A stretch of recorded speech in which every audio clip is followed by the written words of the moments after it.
Yeah, hi there, and these specific comments are for CT, and I am Michael, the founder, owner, and the materials writer for all of your lessons at the 7-step system to pass the TOEFL IBT. And let's take a look at your situation. So, you have been working very hard. You got a pretty good TOEFL score already, right? However, your goal is 100. So you say, I've taken a TOEFL IBT on August 22nd. Now, I would say here not, because everybody knows what the TOEFL exam is, and it's the test of English as a foreign language, so it's TOEFL. You say, however, only got 91, which I'm not quite satisfied with. Say, I neither took any course nor prepared well for the test. Now, wait a minute here. Now, I'm a little bit confused here.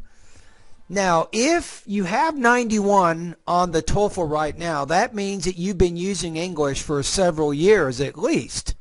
Am I wrong? So you already have some advanced academic English language ability. So I think that you're saying that you didn't really do that much preparation directly for the test. So you say, I took it just to examine how many points. You want to say here, past tense, I could get, and which part I should practice more for the next TOEFL. Okay, so you say, I received 22 in reading, 28 in listening, 19 in speaking, and 22 in writing. You said my first and second parts of speaking was fair. Nevertheless, my third part, academic topic, was limited. So that means integrated speaking. You need a little bit more practice with that, right? You say my first part of writing was fair and my second part was good. So that means the integrated writing you're having trouble with. So we are already seeing some connection. So when you're asked to either read, listen, and either speak or write about that information, you're having some trouble, right? You say, for really not having enough time to prepare for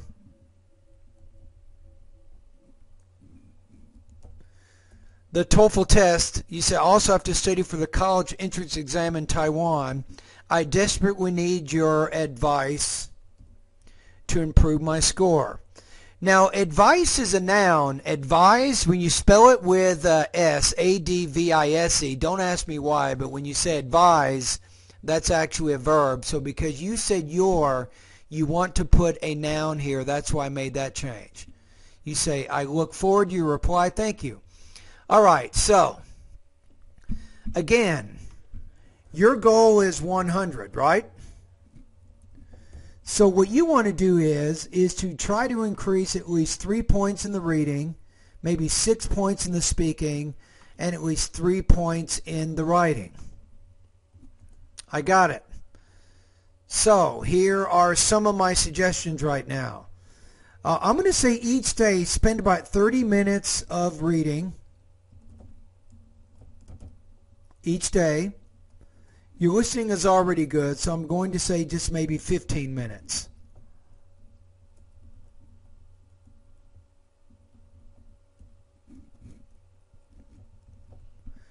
So 15 minutes reading, 30 minutes reading and 15 minutes listening.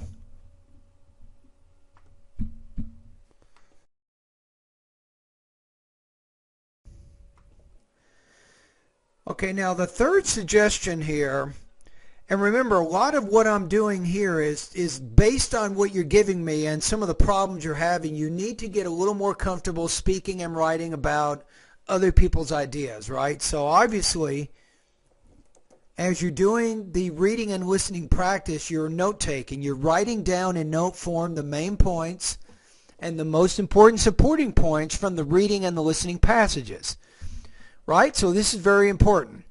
So once you've done that, here's what you want to start doing. Now notice I've said really nothing about my online TOEFL course yet. I will be talking about that in just a minute, but I'm just giving you some basic things that you can start doing. Now, from a reading perspective, focus on magazines, newspapers, and longer books. That's going to give you some very good practice, I think, with reading.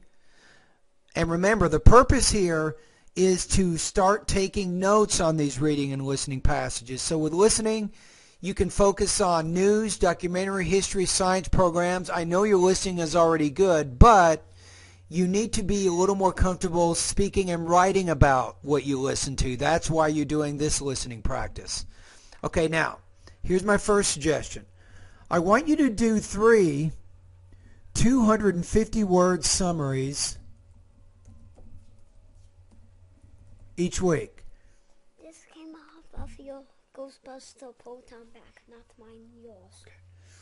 All right. So you want to write 3 summaries each week. The summaries are based on the reading and the listening passages that you're practicing. The first step here is to just get a little more comfortable writing about other people's ideas, right? So you want to make sure when you're doing this, you'll say according to the reading passage. You'll say another point the author makes is, or finally the reading passage claims. So make sure you're comfortable writing about other people's ideas by acknowledging that information. So that's very important. You want to do the same thing when you're talking about listening passages. You can say the lecture states, and notice how, CT, I'm actually using present tense verbs to do this.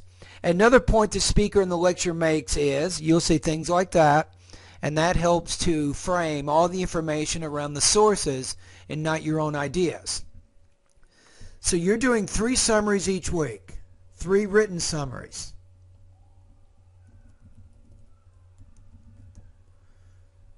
Now, I also recommend that you give maybe 3 60-second oral summaries each week. Again, based on the reading and the listening passage. You see step 3 here? You're always using your notes. Now, when you're taking notes, you should jot down in 1 or 2 keywords some of the main points that you hear as you read and as you listen to them. You should not copy word for word exactly what you hear. That will give you a very low score on the integrated speaking and integrated writing sections. What you're trying to do here, CT, is to summarize. That means using your own grammar, using your own vocabulary. You're re-explaining this information. All right? And there we go. So these are the first things that you can start doing here is to go through these steps 1 through 5. Now my recommendation for you, you should probably spend about 60% of your time when you set aside time each day to study TOEFL, 60% of your time is spent doing these things. And then 40% of your time you're focusing on number 6, which is my online TOEFL course. Now, I'm going to give you a recommendation. It's kind of hard. You're in kind of a difficult situation. Most students improve each month about 5 to 10 points in their overall score. And I just got an email today from one of my students. You might see it if you go to YouTube. I just use the initials MS. And he just scored 105 on the TOEFL IBT. He did it, right? And met his goals, and you can also meet your goals, but the question here is how long will it take? That's what I cannot say exactly. So my recommendation here is that you use my course for approximately 60 days.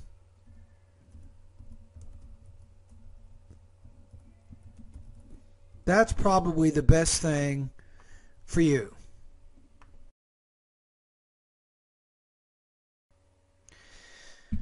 Okay, so as you're going through my 60-day TOEFL study guide, I want you to keep in mind this. Once you become one of my students, you will have complete unlimited access to all of my lessons and all 7 steps. That means that you have vocabulary, pronunciation, grammar practice. You have listening, reading, writing, and speaking. So you can use my course however you want. A study guide is simply a sampling. Because my TOEFL course is so big, I have over 700 lessons. You can't complete all these lessons in 2 months. So I'm giving you a good sample of some things that you can do over the next 60 days to give you some very good practice in the 7 areas of my course. And as you do that practice, it will help you to improve your overall academic English language abilities, and ultimately your overall TOEFL score will get better. All right, so if you want, I'm going to add one more suggestion here. You don't have to, but I recommend students do this. I would complete a full-length TOEFL IBT practice test at the end of your study with me so you can see your progress. You can see where you are. The full-length practice test, there is a website called Score Nexus, and I offer, actually I've contracted with them and they give me discounts that I can give my students.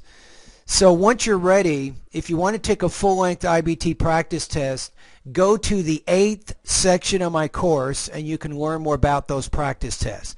That might be a good idea. I think right now it will cost you an additional, I think, $34 to take a full-length 5-hour practice test. You will get reading, listening, speaking, and writing subtotal scores. All 6 of your speaking tasks will be scored.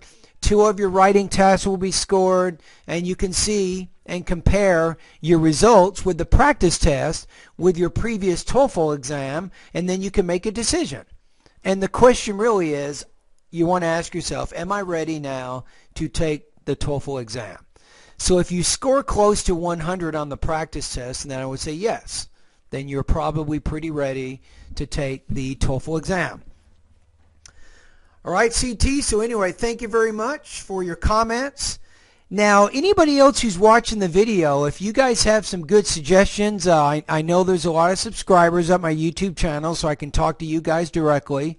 If you guys want to make some comments. So what is it? How do you score 100 or higher on the TOEFL IBT exam? So I've given suggestions from my own perspective. I've been teaching TOEFL now for about 20 years, and I know from my own personal experience what works. But remember that we all see things from different angles and different perspectives. So any of you out there, if you have reached 100, what did you do? How did you study? What kinds of things did you do to prepare for the TOEFL exam? So you can make those comments directly beneath this video. All right? Anyway, again, going back to CT, good luck to you. Again, thank you for your questions in my email that you sent me. And all the best to your high-scoring TOEFL success.